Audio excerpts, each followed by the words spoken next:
soir d'été, on s'était loué une cabine au bord du fleuve, moi et les filles.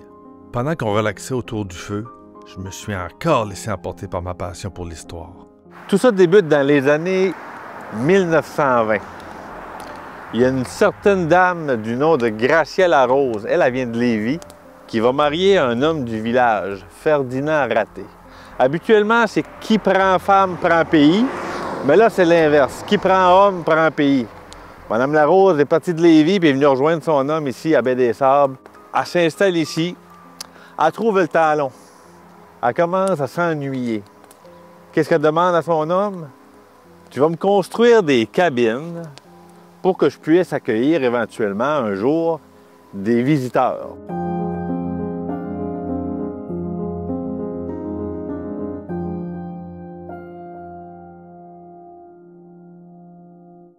La maison familiale était juste en face. On la voit de l'autre côté du chemin. La belle maison verte, c'était la maison familiale de la famille Raté-Larose. Rapidement, Mme Larose, elle va commencer à se faire la main avec une tradition d'accueil dans la maison familiale. Elle va s'ouvrir une genre de petite maison de pension.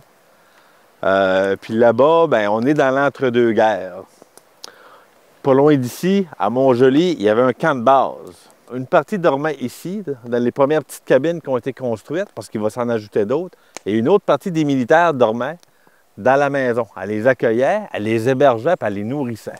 D'accord. Oui, c'est comme ça qu'elle a commencé, tranquillement. Il appelait même ça le camp des Alliés à une certaine époque ici. Alors, il s'ennuie, puis elle demande à Ferdinand d'ajouter des cabines, de sorte qu'en 1933, il y a une vingtaine de cabines de terminer ici, et ça va finir par prendre le nom Domaine Belle-Azur.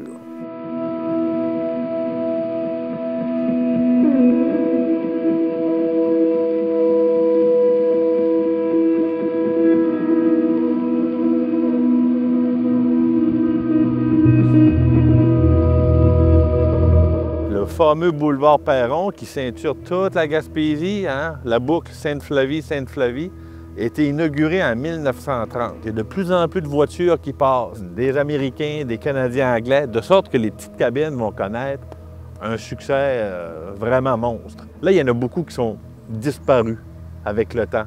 Mais à l'époque, des petites cabines comme ça, pittoresques, les gens étaient attirés par ça. Ils voulaient dormir dans une Gaspésie un peu patrimoniale, un peu pittoresque. Alors, les petites cabines comme ça, en bois rond, ça intéressait les gens, puis ils venaient beaucoup ici.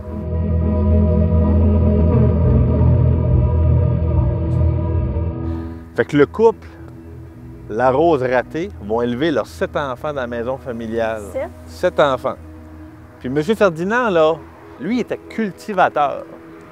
Un bon matin, à l'automne, on est au mois de septembre 1941, le mauvais sort va s'acharner sur Ferdinand. Qu'est-ce qui va arriver? Il y avait une moissonneuse tirée par 2 chevaux. Puis il semblerait qu'elle ait eu une défectuosité. Il s'est mis devant la moissonneuse. Les 2 chevaux sont partis à la course. La moissonneuse, il a passé sur le corps. Puis il en est mort de ses blessures. Fait que ça, c'était comme un drame. Mais par la suite, c'est les enfants qui vont prendre la relève du domaine Belle-Azur.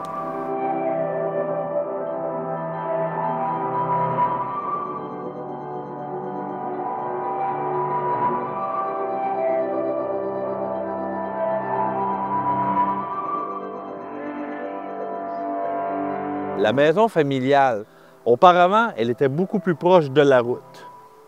Dans les années 70, là, on a refait le tracé de la route principale. On a reconfiguré ça. On a pris la maison et on l'a expropriée. Il a fallu la pousser de l'autre côté de la route. Okay. Et ça, il semblerait que Mme Larose, là, ça l'a complètement bouleversée. Croyez-le ou non, là, mais quand on a exproprié la maison, lorsqu'ils l'ont déménagée, elle est restée à l'intérieur de la maison. Puis elle est décédée 6 mois plus tard. On est là au tournant des années 1970. Elle devait être vieille quand même un peu, là.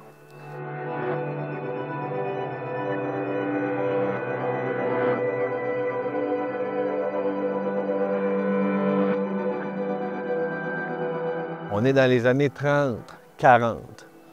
Le domaine Belle-Azur a un système d'aqueduc autonome qui fonctionne par gravité. Des vieilles photos nous montrent des pompes à gaz. Il y avait un petit dépanneur. il y avait un four à pain extérieur.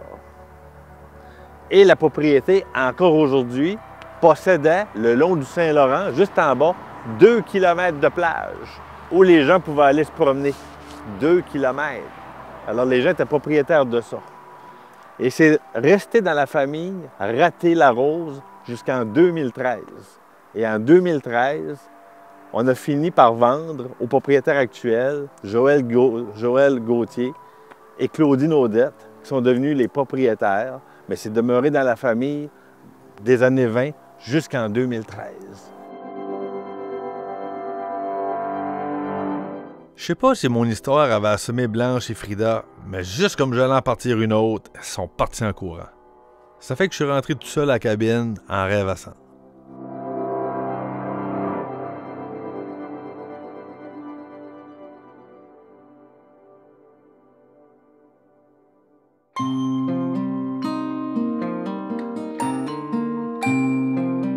Il y a un petit village dans l'arrière-pays de Cap-Chat où le temps s'est arrêté. Je sais que mon ami Zali aime ce genre d'endroit-là.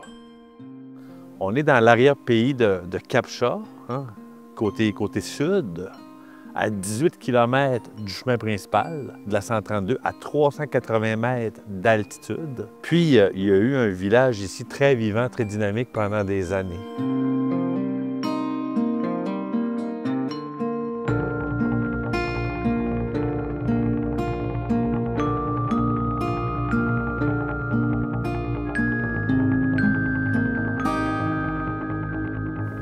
Ce qui va amener les gens ici essentiellement, c'est la grande crise économique qui éclate. On veut fuir la famine, puis le chômage fait des ravages. Alors la crise qu'on pense qui va être de courte durée va s'étendre sur des années. Et c'est là que les autorités civiles et religieuses du temps vont jeter un regard vers l'arrière-pays, comme un peu partout dans le Bas-Saint-Laurent et en Gaspésie à la même époque. Fait qu'on est dans un mouvement de retour à la terre, on est dans un mouvement de colonisation de l'arrière-pays, mais pour une raison bien spécifique, pour s'affranchir, pour reculer, pour fuir la faucheuse et la grande crise économique qui sème, comme je l'ai dit, la souffrance un peu partout.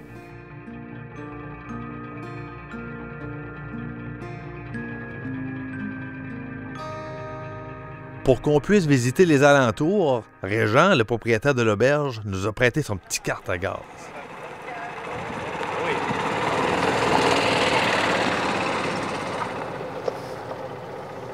C'est beau de ton bord? C'est beau de mon bord. Hey, on arrive à l'église.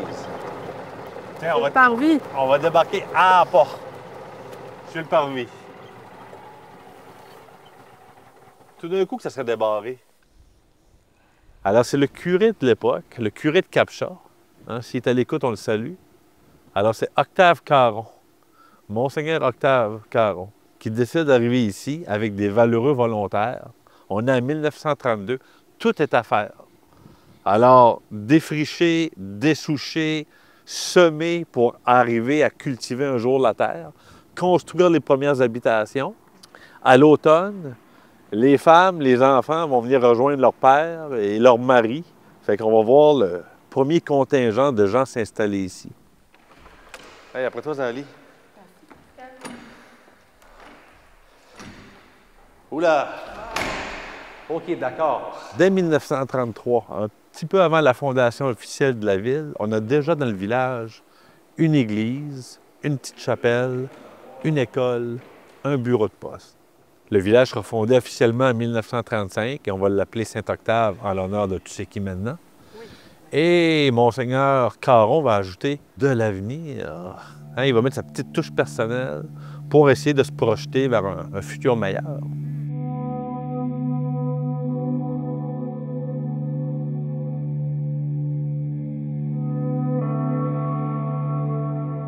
En 1941, crois-le ou non, on a plus de 1000 personnes, tout près de 1100 personnes qui habitent ici.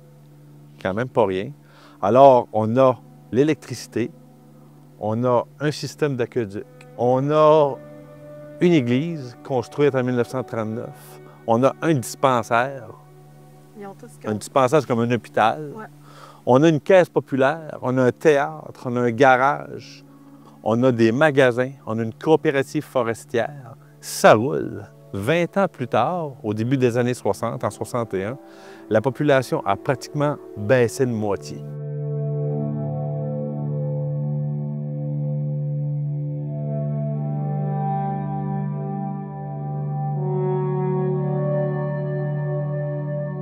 Comme bien des villages de l'arrière-pays gaspésien, le déclin s'amorce au début des années 60. La principale scierie brûle début des années 60. Ça vient comme jeter une douche d'eau froide sur le village. Et là, le déclin va s'amorcer et des familles vont quitter. Alors, la population va se mettre à baisser. La population baisse, il y aura diminution des services en même temps. La Révolution tranquille commence au Québec et le gouvernement du Québec, sous Jean Lesage, prône la fermeture, lentement mais sûrement, via le Bureau d'aménagement de l'Est du Québec, qui va émettre un rapport et des recommandations. Ouais. Bien, les recommandations disent au gouvernement du Québec, il faut que la campagne, si elle veut rejoindre un peu le niveau de vie des grands centres, bien, il faut fermer les villages jugés non rentables, jugés non viables. Et tous les villages, ou à peu près, qui ont été fondés durant la crise dans les années 30, une trentaine ou une quarantaine d'années plus tard, seront invités, entre guillemets, à fermer. Alors ici, en 1970, on commence la vague de fermeture des villages de l'arrière-pays. Bien ici, l'année suivante, en 1971, il reste 225 habitants. Et en septembre, ils vont procéder au vote. Pour ou contre la fermeture du village, on vote 90 % en faveur de la fermeture. OK. Et Prêt à partir. les gens étaient prêts à partir et le gouvernement va procéder par décret à la fermeture de Saint-Octave-de-l'Avenir en 1971.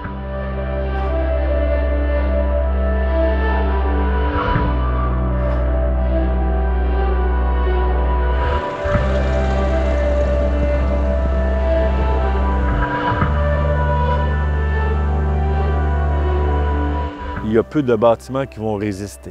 La plupart des bâtiments, il y avait 1000 personnes, on peut imaginer facilement une centaine de résidences, sont démolis ou incendiés. Et aujourd'hui, bien, on le voit, on veut conserver l'ancien presbytère, qui est aujourd'hui une auberge, l'église et l'école, juste à côté. Et aujourd'hui, bien, le territoire de Saint-Octave-de-l'Avenir est un territoire non organisé, qui fait partie de la MRC La Haute-Gaspésie. Il y a un virage depuis quelques années, il y a des hauts et des bas, mais il y a un virage depuis quelques années pour développer de plus en plus du récréo touristique. Mais c'est un village vraiment, vraiment vivant, dynamique, plus de 1000 personnes, puis avec un beau décor quand même. Ouais, c'est quand magnifique, même. il y a un bel horizon. C'est ce qui est vraiment beau.